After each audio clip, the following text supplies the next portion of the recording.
Oi, Thaís, Gustavo, Sara, Isabela. Que bom ter vocês aqui. Eu estou aguardando o professor Antônio, que vai coordenar o evento e vocês vão me ajudando aqui, tá bom? Ao longo do processo.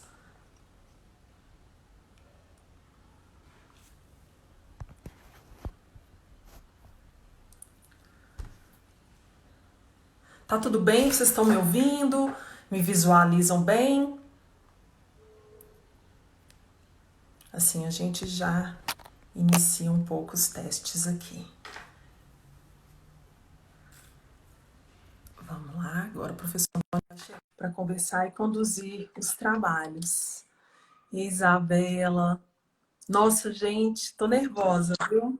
Oi, Fernanda, Ei, Antônio, boa tudo tarde. bem? Boa tarde. Boa tarde aos que já estão. Sejam bem-vindos e bem-vindas. Na verdade, assim, vamos esperar só um pouquinho, porque agora, a partir do momento que eu estou online, que os meus contatos também acabam sendo sinalizados, né? Né? Tá certo. Antônio, você consegue visualizar bem o slide? Os nossos Sim, sim. queridos convidados, estou vendo muita gente querida já aqui Sim, sim. Muita participando. gente querida entrando.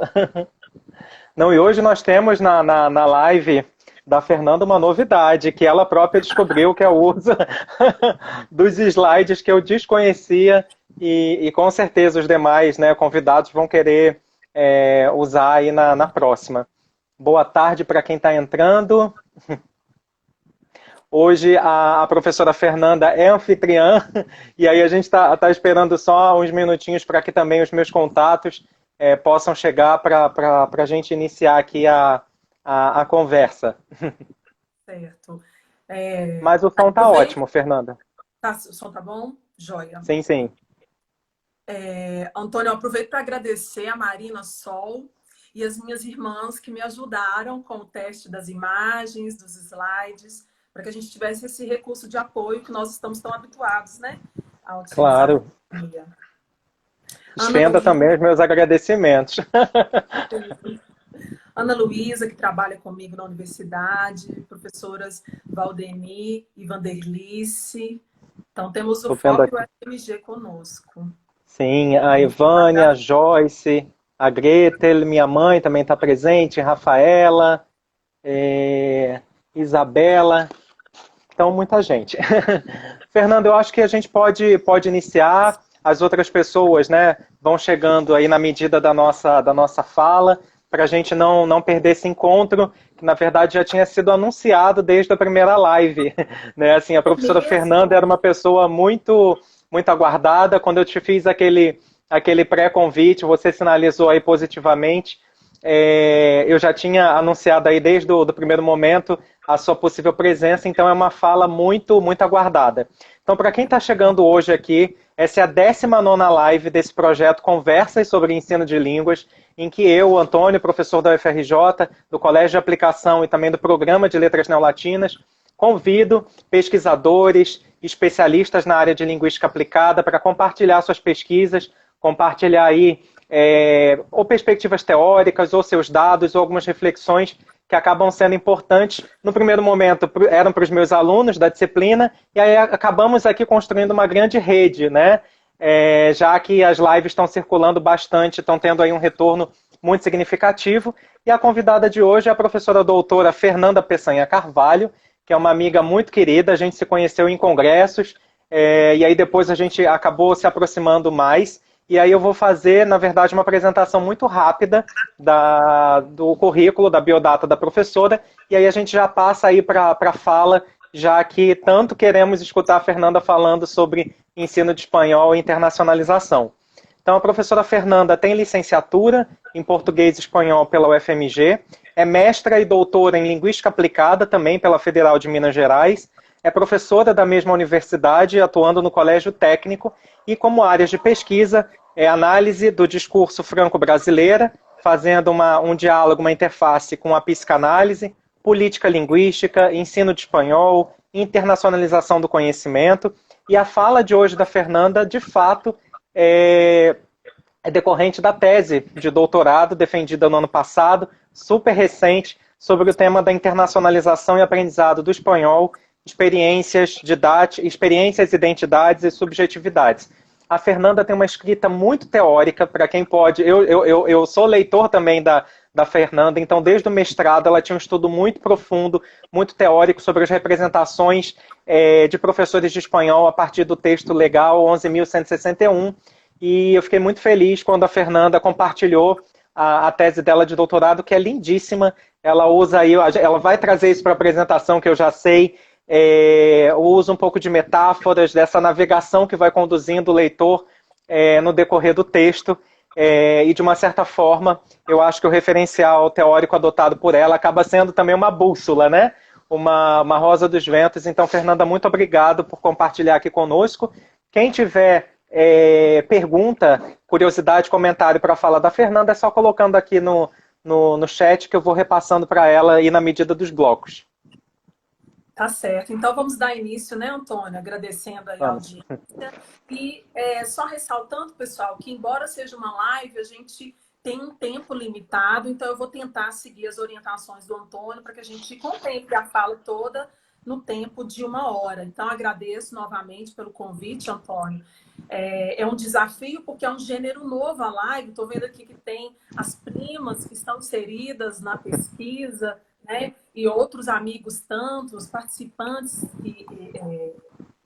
da pesquisa, né? Que permitiram que a gente desenvolvesse esse trabalho. Então tem muita gente, porque o Instagram é muito amplo, mas a gente vai falar sobre pesquisa, então não dá para escapar muito da linguagem técnica, mas eu vou tentar fazer a coisa mais dialogada possível. E eu estou muito atravessada por essa discursividade, né, Antônio, da escrita. Sim. Eu defendi minha tese, e aqui tem queridas professoras da banca também, em dezembro. Então, é a primeira vez que eu vou falar sobre a tese após a defesa.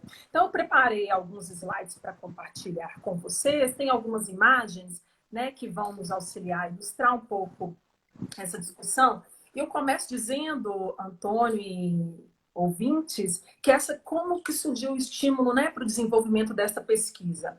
Surge a partir da minha experiência enquanto professora da UFMG. Então, a partir da minha atuação em coordenação de diferentes programas, seja de extensão, de ensino e de mobilidade internacional, especialmente, eu tive contato, pude perceber o impacto dessas experiências para os meus estudantes, da educação básica, do colégio técnico, e nas entrevistas para os outros projetos, os estudantes da Faculdade de Letras que vivenciaram experiências de internacionalização sempre traziam essa narrativa. Então, a partir dessas experiências, compreendidas na perspectiva de La Rosa, que é um teórico que nós vamos... um filósofo da educação, na verdade, que nós vamos trazer ao longo da pesquisa, ele define, né, a experiência como algo que nos acontece, que às vezes treme ou vibra, algo que nos faz pensar, sofrer ou gozar, e ressoa em outras experiências, em outros tremores, que nasceram as inquietações para o desenvolvimento da tese, que eu vou apresentar um pequeno recorte para vocês hoje, no qual eu articulo, então, as discussões acerca das experiências internacionais, né, de escolarização e o aprendizado da língua espanhola. E aí, no percurso, né, no processo de escrita, me deparo com o Saramago, e aí ele também vai nos acompanhar aqui nessa viagem, especialmente através dos slides. Então, inspiradas no conto dele, da Ilha Desconhecida, né, que é nessa história que narra a trajetória de um persistente homem que solicita ao rei um barco. E aí a gente tem aí no slide, ó, e tu, para que queres um barco? Pode-se saber?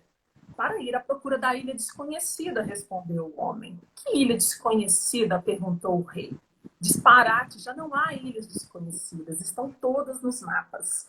E então, né, com essa inspiração, né, esse homem que faz essa viagem em busca dessa ilha não conhecida, e a partir desse momento, ele vivencia essa experiência subjetiva de descobrir-se a si mesmo, navegando em uma viagem interior.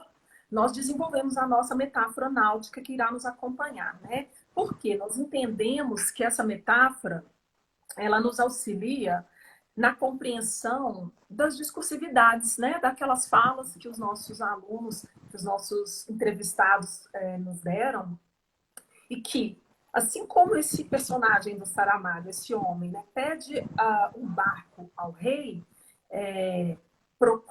almeja, esses nossos estudantes, eles procuram, almeja desestabilizar a sua zona de conforto, ao menos imaginariamente, buscando nessa experiência, na dimensão da experiência internacional, algo que o toca, o expõe, viajar para e pela ilha desconhecida. Dessa maneira, melhor escutar-se, pensar e pensar-se, sentir e sentir-se, falar e falar-se, para que, enfim, nessas baldeações, né, do espanhol daqui e de lá, estranhar-se, escrever a sua subjetividade e implicar o seu desejo pelo modo como gozam os hispanófonos da língua canto. Então, eu recortei aqui para a gente discutir nessa conversa duas das perguntas de pesquisa da tese, só para nortear quem está fazendo pesquisa e compreender um pouco mais dessa nossa trajetória. Então, nós temos aí quais são esses efeitos de sentido mobilizados pelo contato-confronto com a alteridade nas configurações subjetivas dos estudantes enunciadores.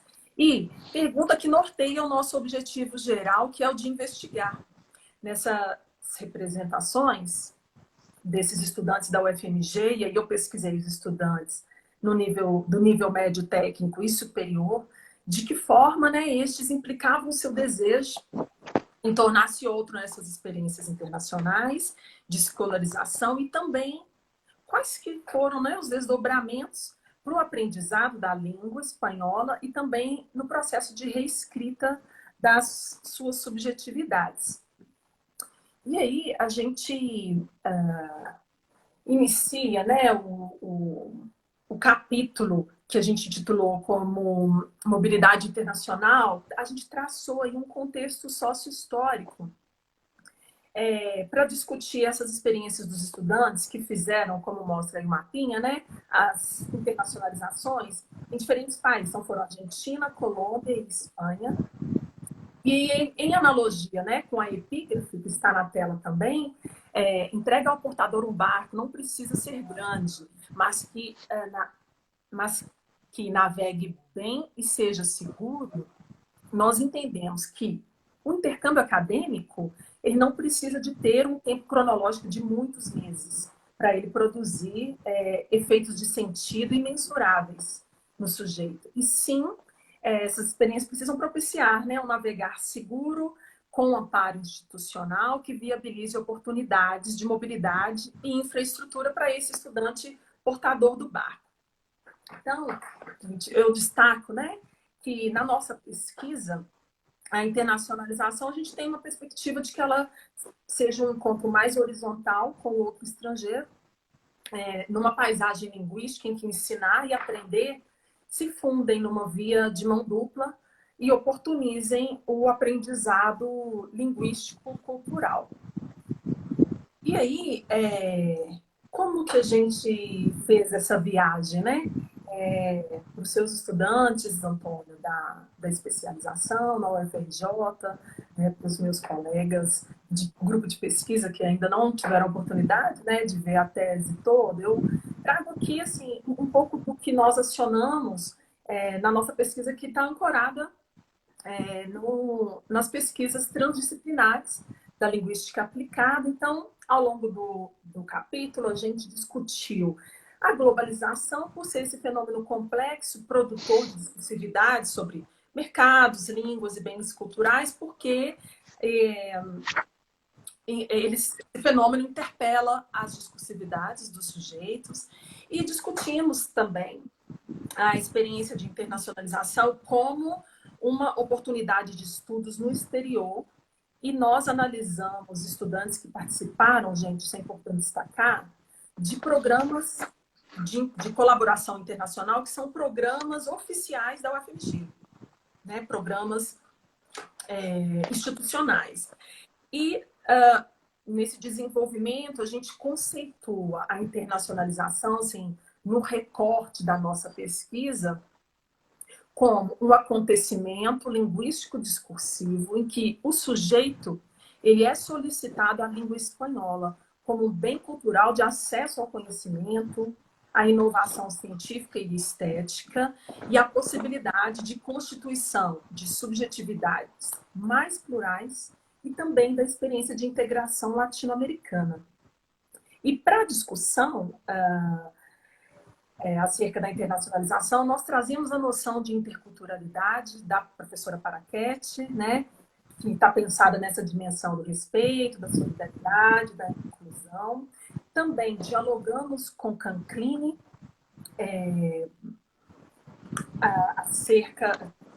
Canclini, que trabalha com a antropologia, né, um grande antropólogo mexicano, argentino, que traz essa discussão de uma agenda segregadora que a globalização imprime na América Latina, e convocamos também o Souza Santos para dizer dessas epistemologias do Sul, né? E aí a gente vislumbra a internacionalização como uma possibilidade de tensionamento e resistência, reconhecendo o patrimônio e o legado da periferia e valorizando também os seus saberes interculturais. E eu gostaria de destacar, né, que tanto na minha prática profissional, né, como coordenadora de um programa de internacionalização que trabalha com a América Latina, eu concebo que internacionalizar os nossos estudantes, Antônio, só nos interessa a partir de uma experiência intercultural descolonizadora, ou seja, através de uma internacionalização do conhecimento que possibilite a não subalternização linguístico-cultural, né, de uma sociedade sobre a outra. Esse é um ponto importante que eu gostaria de salientar, que foi sempre muito discutido ao longo da pesquisa. Agora, Antônio, com você, aquele intervalinho que você pediu. Sim, sim. Não, Fernanda, até agora a gente não tem nenhuma pergunta, só um comentário da professora Vanderlice, dizendo que é uma pesquisa muito relevante para a linguística aplicada. Então, assim, eu só vou, para quem está chegando agora, resgatar alguns pontos que você colocou e, de uma certa forma, acabar, né, possibilitando que talvez você fale mais sobre eles. A professora Fernanda colocou que o seu estudo foi, né, para mostrar, de uma certa forma, essa experiência internacional de escolarização, né, de estudantes do ensino médio, que torna também uma pesquisa muito original, inovadora, por promover, né, a internacionalização que a gente escuta muito, que acaba sendo o quarto vértice agora, o quarto compromisso da universidade, Exato. mas às vezes dialoga pouco com a educação básica. A gente pensa mais políticas, né, de internacionalização do ensino superior e acaba não vendo como uma continuidade, né, ou seja, o trabalho que é feito na educação básica, caso as políticas também fossem efetivas, poderia ter uma certa continuidade, né. Então, como esses estudantes apresentam aí experiências de intercâmbio, de imersão, né, fazendo uso da língua. E o que é interessante, Fernanda, e aí talvez se você quiser comentar um pouquinho, enquanto ainda não chega nenhuma pergunta, ou fique à vontade para passar para o próximo bloco, ao mesmo tempo que você está preocupada com essa questão das epistemologias do Sul, você traz o conceito de globalização, que algumas concepções acabam prendendo muito a uma visão nem sempre tão transnacional, mas às vezes uma visão muito norte-americanizada ainda do conceito, né? E aí eu não sei, assim, como você dialogou muito bem, assim, no seu trabalho, caso você considere interessante também falar um pouquinho sobre isso. Eu estou até aqui dando uma olhada no livro, o Antônio, e para essa discussão sobre a globalização, o autor que embasou, o principal autor que embasou a discussão foi o Canclini, que é um antropólogo premiadíssimo, né? Acho que vale a pena a leitura para as nossas pesquisas.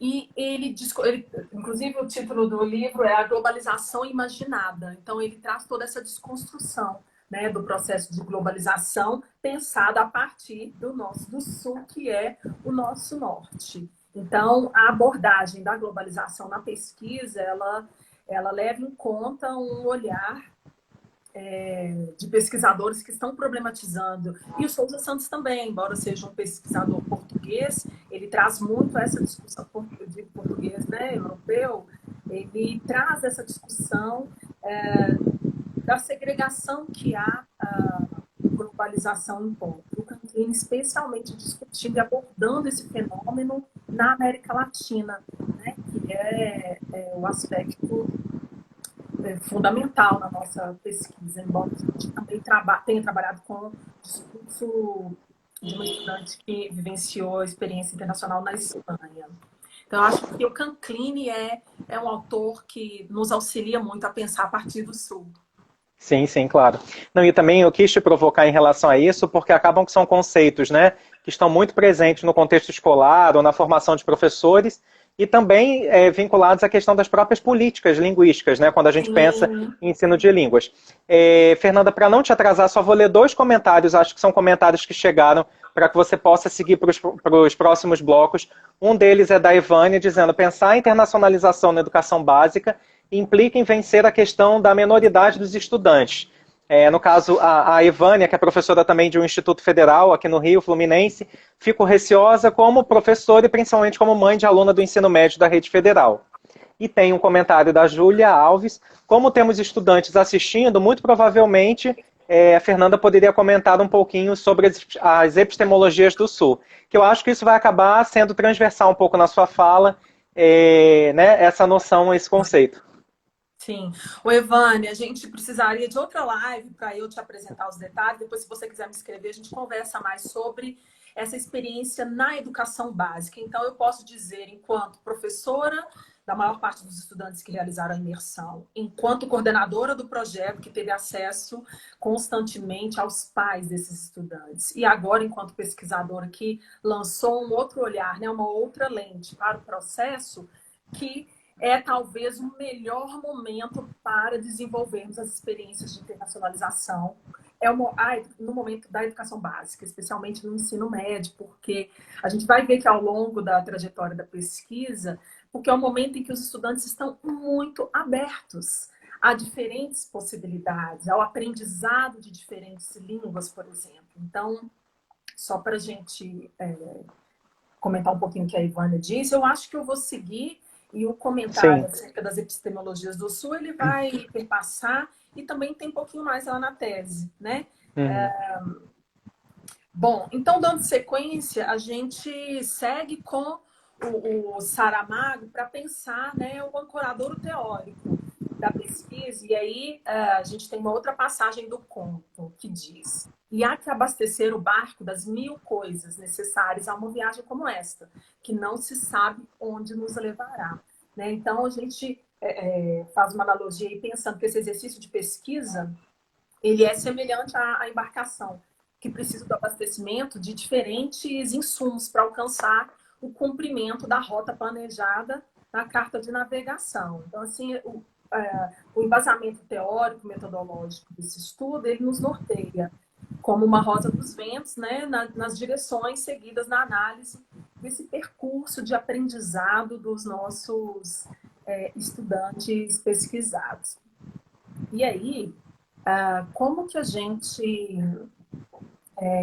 desenvolveu esse estudo, com qual ancoramento a gente tem? Então, como baliza teórica, coloquei, né, um pequeno esquema para ilustrar.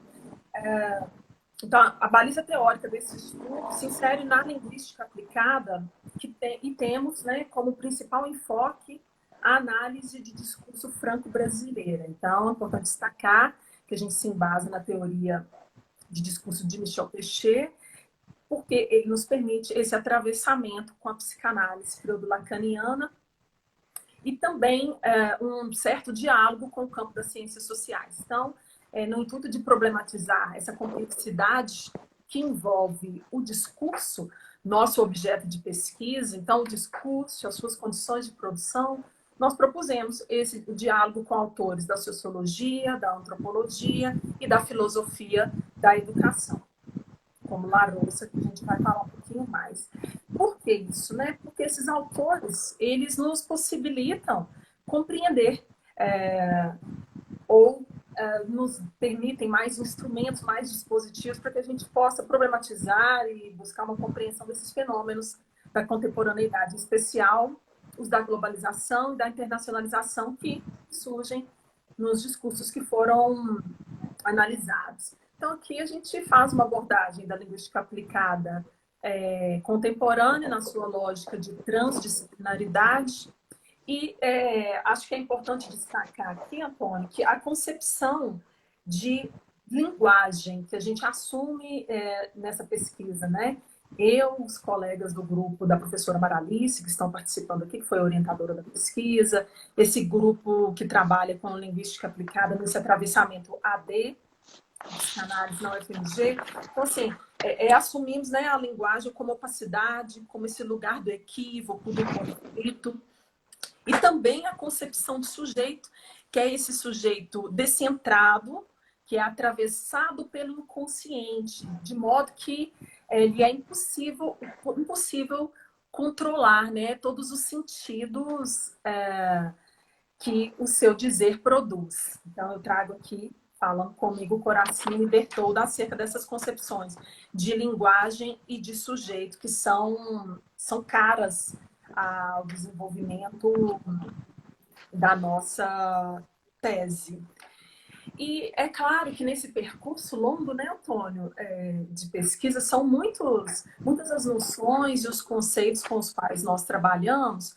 Então, eu vou comentar dois aqui que eu destaquei no slide, porque são noções muito profícuas, foram muito profícuas para a nossa pesquisa. Então, a gente traz o Larossa com essa, que tem uma bela obra sobre a noção de experiência, e conceituando como aquilo que nos acontece, que nos toca, que irrompe as certezas do sujeito e que fratura a autocompreensão a partir dessa estranheza do contato com a forma do outro. Então, nesse sentido, a experiência requer esse gesto de interrupção que consiste nesse parar para olhar, pensar, escutar, cultivar essa arte do encontro e dar-se tempo e espaço. Então, essa noção tem muito a ver com toda a trajetória de pesquisa dos sujeitos, e nós vamos observar um pouquinho mais como a gente aciona ela lá na análise dos nossos dados.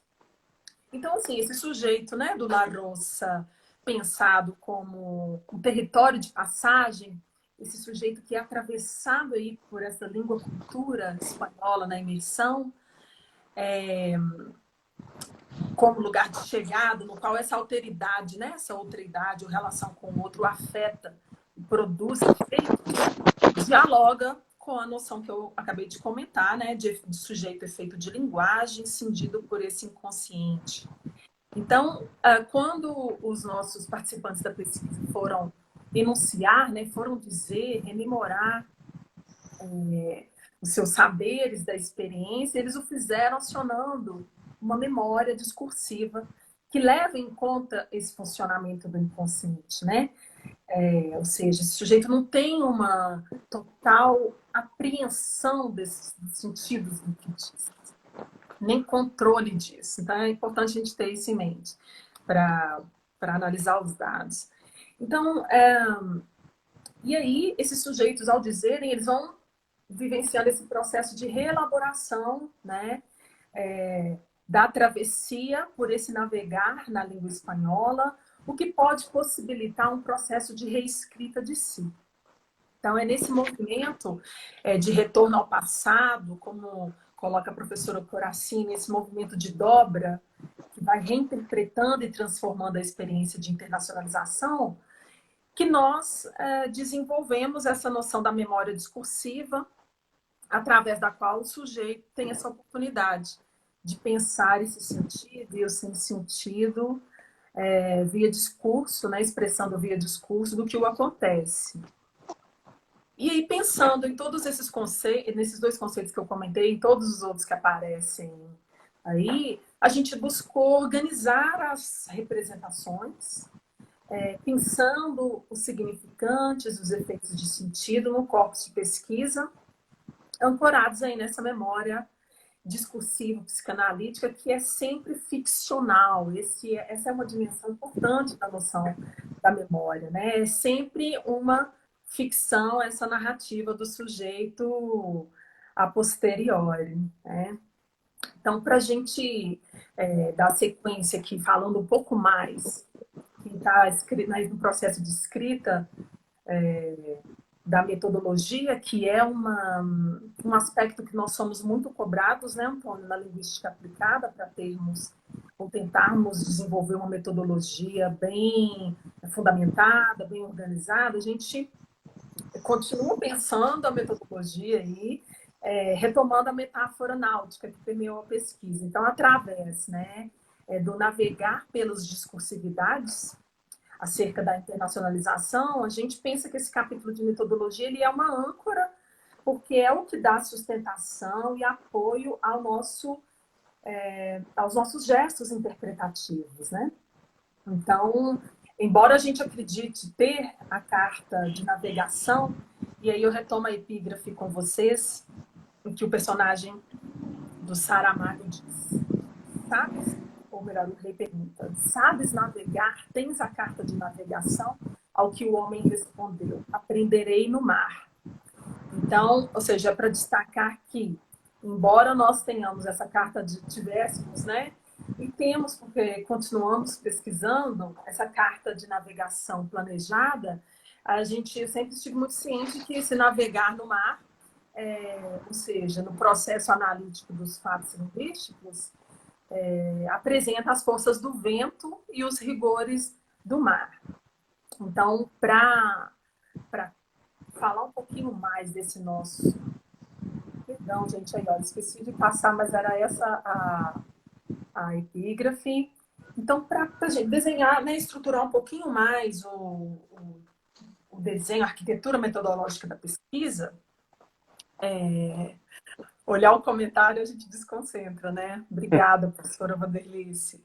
É importante salientar que a pesquisa se insere no paradigma interpretativista, discursivo psicanalítico, que é um trabalho bastante desenvolvido pela professora Maralice Neves, na UFMG, também pela professora Coracini, com ênfase nos estudos de discurso. Então, a gente aciona os postulados da psicanálise, porque a gente entende, né, que com essa concepção de sujeito, de linguagem também, a psicanálise nos permite ampliar as possibilidades de interpretação. Lembrando que nessa pesquisa, gente, que faz parte de um grupo de estudos, né? Há várias pessoas que estão estudando essa articulação. Eu faço um atravessamento, né? Aí na psicanálise, então, que nos permite analisar esse singular, a diferença. Então, é importante pensar que esse paradigma permite ao linguista aplicado a análise dos efeitos do entorno sociohistórico, a problematização do processo subjetivo e o acionamento de outras ciências sociais também para a gente observar um determinado fenômeno linguístico. E aí, como que está constituído esse corpus, né, Antônio?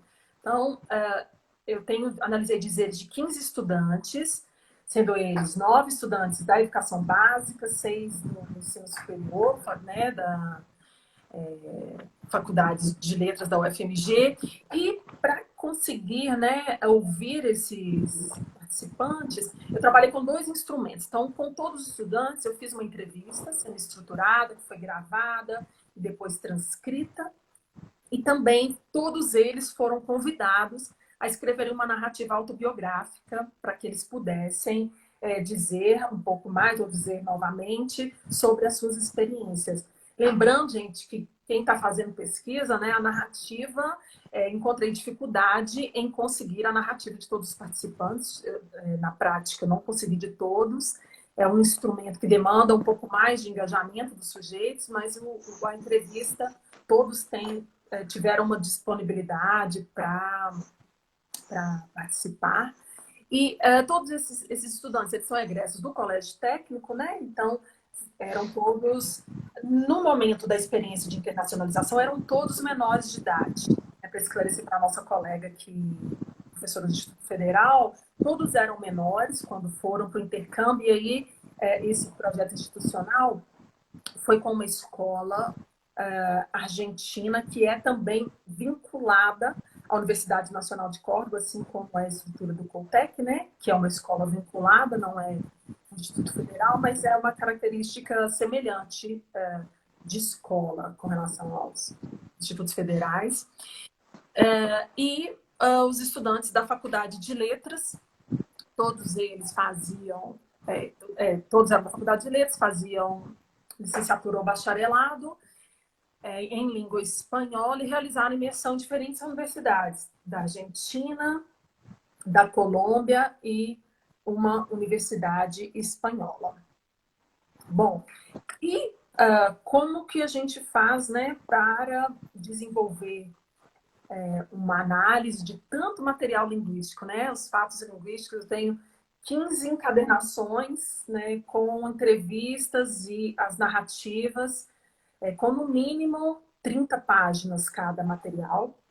É um volume muito grande. E aí, durante esse processo de viagem, né, de velejar por esses dados, eu tentei estruturar um dispositivo que aí eu nomeei como análise linguístico-discursivo psicanaliticamente orientada, para dizer, né, assim como a Teixeira, que destaca a sensibilidade do linguista aplicado, que é afetado por esse saber da psicanálise, né, que reconhece a intervenção do inconsciente na constituição dos sentidos, né, e torna-se sensível a essa escuta dos restos originários de uma determinada forma linguística. Então, nesse dispositivo, ele tem estar pensado em 3 fases. Então, diante do volume de dados, o primeiro aspecto é escutar, ou seja, ofertar uma escuta qualificada com essa inspiração analítica e pensar esses dizeres para além de uma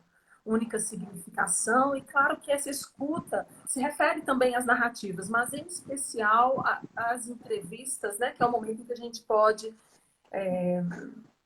auscultar também esses sujeitos.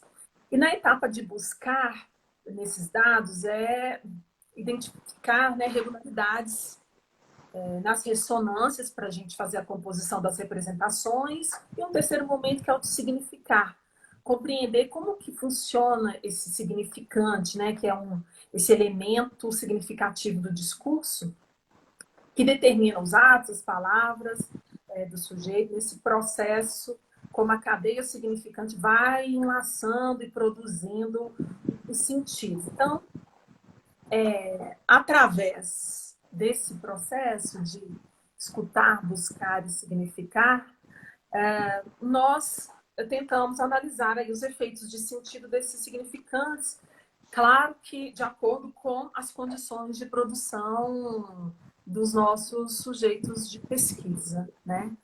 Então, nós podemos conversar um pouquinho agora, Antônio, antes de dar Sim, sim. sequência para o desenvolvimento desse dispositivo. Enfim, Fernanda, eu vou fazer agora uma intervenção muito rápida e trazer também uma pergunta, porque no meu relógio aqui a gente está chegando quase a 37, então eu acredito que pelo seu, como você iniciou antes, a gente já está quase 40 minutos.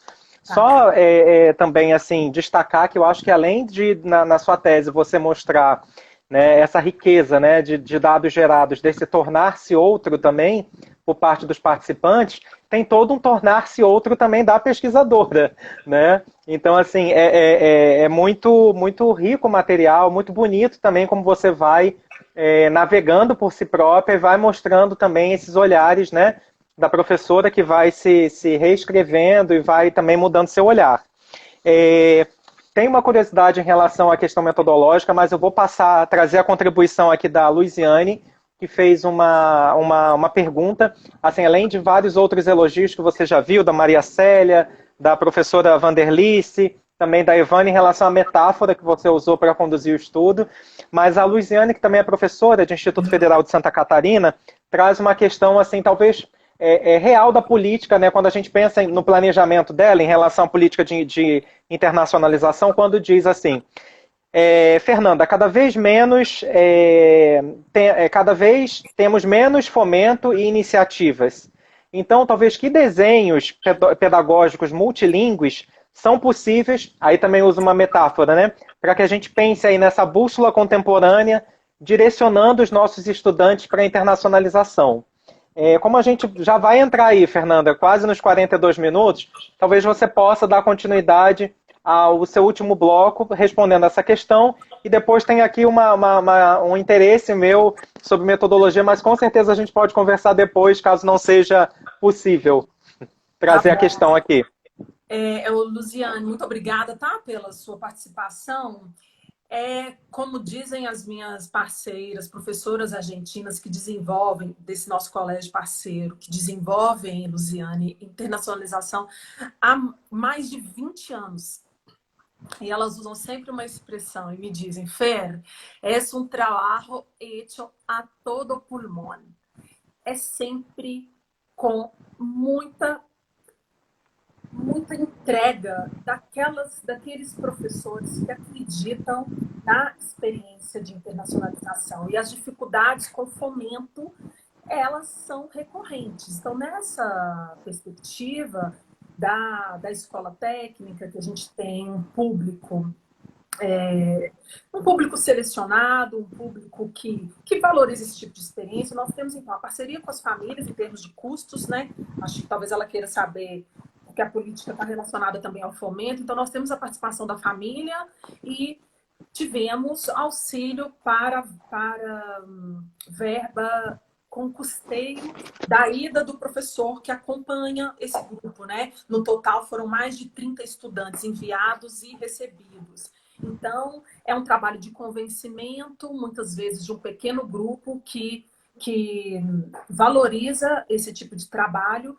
E, no meu caso, como eu estou na UFMG, a gente tem discutido, inclusive agora, né, como o Antônio falou, a internacionalização extrapola do tripé, né? Nós temos agora um grande programa na UFMG, por exemplo, de investimento em internacionalização. Nós estamos tentando inserir a educação básica lá.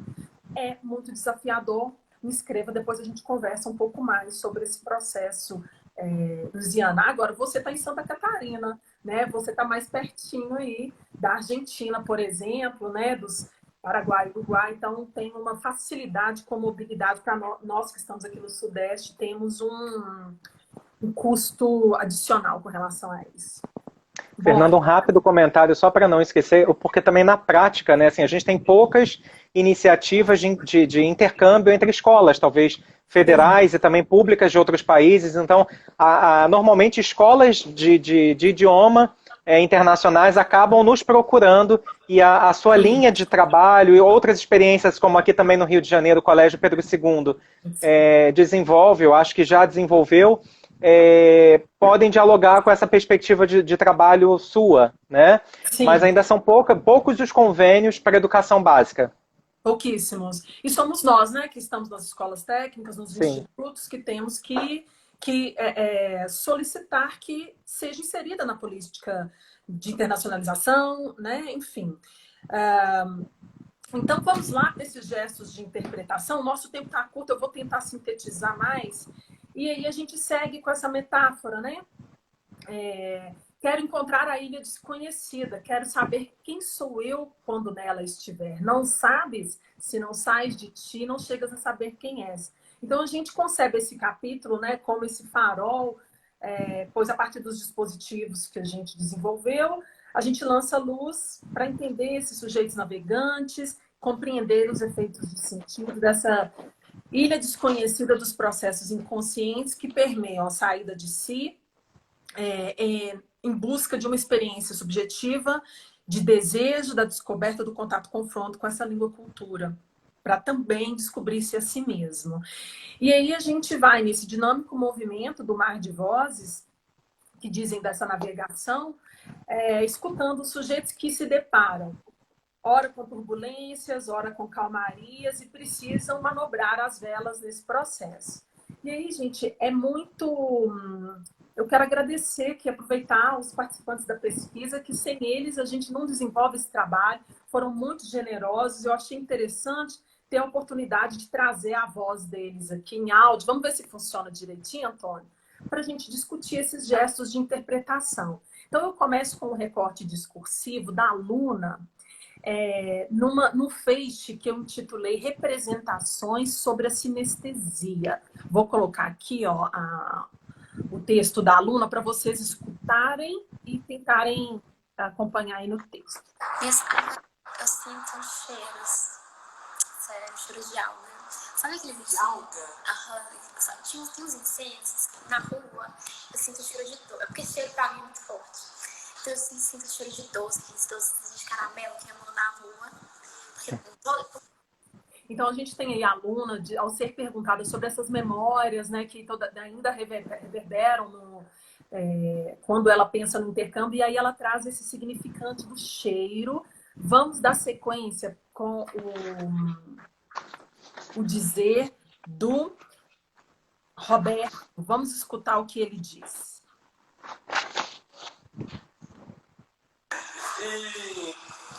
E é engraçado, sabe? Tem gente que pode pensar que é besteira. A gente fala que quando a gente pega e come uma empanada, a gente remete a tudo aquilo ali. Mas quando você dá a primeira mordida ali, você sente aquele sabor que é típico de como você come um criojito, por exemplo. Nossa, aquilo ali volta tudo. Eu lembro de eu sentando, eu tô falando aqui pra você, eu tô visualizando sentado na mesa de café da manhã da família. Então, eu acho que os sentidos nos despertam muitas memórias. Entendeu? Se eu escuto uma música, se eu como uma comida, igual tem eu fui no rodízio de empanadas do Sessur, o cheiro das empanadas, aquilo ali vai te remetendo o tempo todo, os seus momentos ali. Quando eu tive... E aí, né, o Roberto continua falando do Fernet, então ele traz esse cheiro da empanada, a gente vai conversar um pouquinho mais. Vamos tentar ouvir o nosso terceiro, que é o Santiago, que diz aí do mexidão, ele que fez um intercâmbio na Colômbia. O mexidão também. E o mexidão no café da manhã. Tem um nome do mexidão? Como é que é espanhol? Algados. Eles enchiam de ovo o mexidão e falavam que era um algado. E tinha uma outra lá também que eles faziam de ovo, que sempre comia no café da manhã.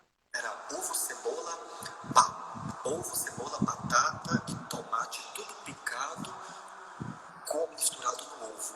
E isso também, às vezes, era só o café da manhã. Esse ovo cheio dessas coisas. E é cedo? Qual que é o horário do café da manhã? É cedo como o café da manhã. Eles faziam isso. Então, a comida lá foi uma coisa cultural que eu falei assim, não, isso é bem diferente do que a gente está acostumado aqui. Então, vamos pensar um pouquinho, né, os nossos gestos interpretativos desses dizeres. Deixa eu voltar aqui, que vocês podem ter acesso ao texto. Então, a gente pensou na dimensão da sinestesia, né, que significa se sentir junto ao mesmo tempo, que é uma figura de linguagem que caracteriza essa união de palavras que nos remetem aos sentidos. Nós entendemos que ela foi muito profícua para nós desenvolvermos essa sessão de análise, e aí a gente tem, na materialidade desses sujeitos, a memória discursiva ela é gravada de diferentes modos em vários registros. Então, a gente tem o acústico, o olfativo, o motor, o visual, dentre outros. Gente, vou pedir que vocês me permitam uma leitura para que eu tente ser um pouco mais rápida para fazer essa análise. Então, a gente percebe que ressoa nos dizeres o cheiro, né, o olfato, como um sentido constitutivo dessa memória sinestésica, que a partir desse contato que se dá corporalmente, convoca o sujeito a sentir o outro e a sentir-se na autoridade. Embora repercuta em diferentes dizeres essa dimensão do cheiro, né? Eu sinto o cheiro de alga, o cheiro dos doces, da empanada, do mexidão. As formas simbólicas da cultura latino-americana que os acionam são de uma percepção singular, né, do sujeito. Então, esse modo de dizer da aluna, ela ratifica, o modo de dizer ratifica para o interlocutor que essa sua sensação aromática, ela é real. Ao empregar os adjetivos sério e forte, que qualificam e intensificam esse singular cheiro do ensino. E aí o Roberto traz, né, com o cheiro da empanada, a fragrância dos temperos exalada pela empanada, indicia o sujeito do inconsciente nesse entrecruzamento das memórias. Nossa, a pressa, gente, faz a gente perder. Enfim, então, ao acionar a experiência em um restaurante do seu próprio país, e rememorar uma lembrança olfativa tão idiosincrática, sentida por ele no exterior, a memória, no movimento de retorno, de dobra, transforma o passado lançando para um futuro impossível, né, de acordo com a Corazzini, e desse modo remete-o aos afetos produzidos nas suas configurações subjetivas, que tem como gatilho esse perfume da empanada. E aí o Santiago, lá na Colômbia, né, no recorte discursivo 65, ele fala assim, eu falei assim, isso é bem diferente do que a gente está acostumado aqui. E aí ele respira fundo, não sei se dá para ouvir exatamente na gravação, ao enunciar sobre esses saberes, sabores da experiência, e aí ele vai mobilizando a memória discursiva, entrecruzando o cheiro do mexidão, do ovo, no café da manhã colombiano, que marca o seu corpo a partir de uma diferença que para o sujeito é aprazível viver, já que ele respira fundo numa tentativa de reviver, de retomar aquela cena inicial da imersão. Então, esses modos de dizer contribuem para a compreensão de que essa trajetória do contato-confronto do aprendizado da língua espanhola não é sem consequências para o corpo, pois ele é implicado em todas as dimensões. Então, é nesse corpo-linguagem, atravessado pela língua-cultura, via simbólica, que se instaura o desejo de aprender do aluno. O Antônio, como que está o nosso tempo? Só para eu...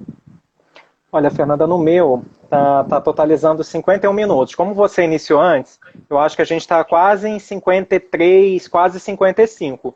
Então a gente está quase na reta final mesmo. Sim. Então eu vou sintetizar aqui. Eu acho que foi possível a gente perceber, como a professora Greta está colocando aqui, né? Curioso que as memórias sobre os alimentos, professora, são várias as memórias. O feixe, a sessão de análise, ela é imensa. Então nós temos a memória relativa às danças. Então, assim, é uma sessão muito grande que eu tentei, como vocês podem ver aqui nesse esqueminha, tentei sintetizar aqui. Então, há memória sobre diferentes aspectos, mas é importante dizer, professora Greta, que o corpo está sempre presente em todas essas lembranças. E aí eu continuo falando da sinestesia, desses efeitos e como isso faz com que os sujeitos se ressignifiquem nesse processo, e aí analisando os efeitos desse significante. Nesse caso, eu recortei o significante cheiro para tecer os comentários. E aí, para tentar encerrar a minha fala e para que o Antônio possa conduzir,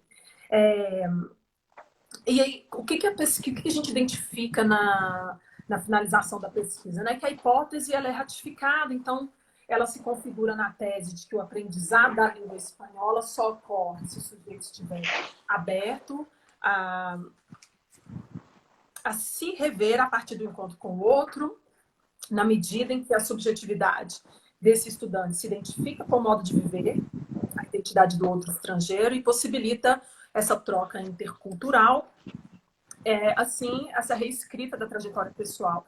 Como o aprendiz de espanhol mobilizou ressignificação de processos psíquicos, de estranhamento, incompreensão, desestabilização de saberes, e reverberou efeitos desse gozo do lugar do outro e do desejo, viabilizando aprendizagens linguísticas, corporais, subjetivas e sinestésicas. E aí, gente, infelizmente fica apertado, né? A gente recorta, mas é um exercício muito difícil de sintetizar um trabalho tão grande. Mas, enfim, o trabalho buscou, né, legitimar a língua espanhola como língua da internacionalização do conhecimento, problematizando esse aprendizado como diverso. E, assim, o objetivo é que ele possa contribuir para fortalecer políticas, as relações internacionais das quais o Brasil participa, de forma que possam ser mais simétricas entre a América Latina e Brasil, entre o norte e o sul, entre o centro e a periferia. E a ilha, né? Encerrando com a ilha, então, dessa maneira, a ilha desconhecida fez-se, enfim, ao mar, à procura de si mesmo, propiciando a experiência de si, a descoberta e o encontro com o imprevisível da língua cultura espanhola e com algo de nós, da pesquisadora também, que não estava lá antes. Ok, Antônio. Bem, Fernanda, obrigado. Eu vou tentar rapidamente para só trazer uma conclusão da sua, porque na verdade é uma conclusão, na verdade é convidar quem está participando, quem participou da live para a leitura da sua tese, né? Mas antes, só te comentar, não sei se você reparou, a professora Maralice Neves entrou na live, então ela está acompanhando aqui ao final.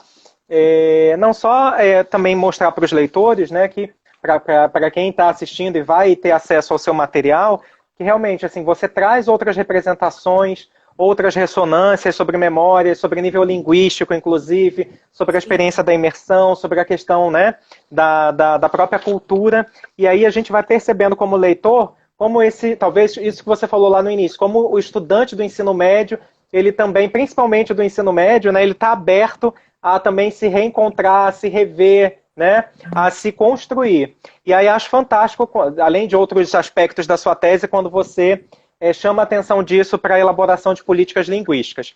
Como a gente está muito perto já de finalizar, eu só, como sempre, queria deixar uma indicação de leitura da professora convidada, além da própria tese, né, Fernanda, que já está disponível em PDF para ser baixada, para arquivar.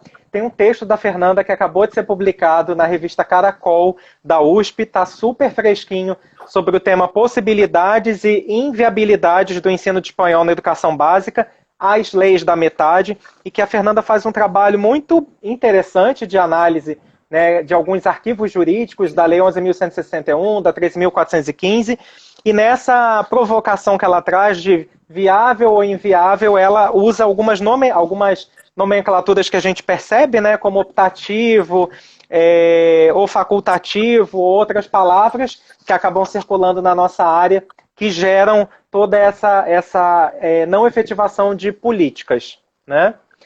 Fernanda, eu acho que tem pouquíssimo tempo, talvez para você encerrar, eu queria agradecer também a sua disponibilidade, agradecer também quem assistiu aqui a live. Se Deus quiser, a gente vai conseguir salvar para divulgá-la, né, aí no YouTube. Sim, eu vou fazer todo cuidado aqui para tentar salvar. Sim. Mas agora eu queria que você encerrasse, acredito que pouquíssimo tempo pelo que eu estou contando aqui. Tá bom. Gente, para quem gostou da metáfora, deixa a sugestão do conto do Saramago, né, o conto da Ilha Desconhecida, leitura curtinha, gostosa. Outra descoberta da tese é o La Roça, então esse livro Tremores, escrito sobre a experiência, muito interessante para quem está desenvolvendo pesquisa na área. E deixo também aqui a dica do livro da professora da UFOP, Vanderlice Sol, em que ela traz, né,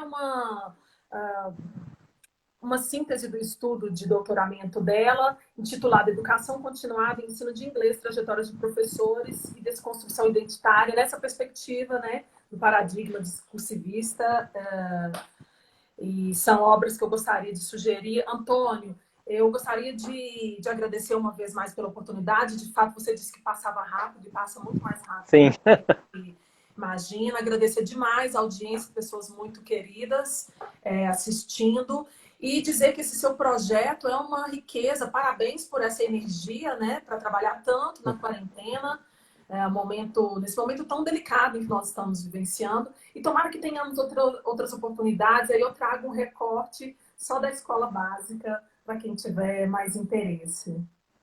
Que bom, Fernanda. Eu que agradeço, várias mensagens aqui que eu estou lendo te elogiando, e com outras perguntas muito interessantes sobre também o trabalho do professor de fronteira, a pergunta do Luciano, a Evânia perguntando de novo sobre a questão dos estudantes do ensino médio, se eram do mesmo grupo. Então, acredito que a Fernanda está hiper disponível para estender aqui a conversa individualmente com cada um de vocês, para continuar aí essa troca, né? Já que é um tema ainda tão novo, né? E a tese da professora Fernanda já abriu um caminho aí para a gente continuar trilhando. Sim, suscitou também outras perguntas, né? Que devem ser respondidas em trabalhos futuros. Muito obrigada, gente. Minha prima Juliana, Paulinha, parceira, professora de língua estrangeira também. Quando a gente salva, a gente tem acesso aos comentários, Antônio? A gente vai... Não, infelizmente apaga. Eu tento anotar alguns aqui, mas esses últimos, na verdade, eu não tive acesso. Mas é isso. Assim, eu vou me despedindo por aqui. Fernanda, obrigado, porque eu acho que vai aparecer para você agora a questão dos minutos. Também na próxima semana, quarta e sexta, temos live também. E agradeço a todo mundo que esteve aqui presente hoje, a Fernanda principalmente. Solicitar a professora Maralice que divulgue também no nosso grupo, tá? As suas lives. Ok. Obrigado. Grande abraço, gente. Muito obrigada, Antônio. Tchau, tchau, pessoal.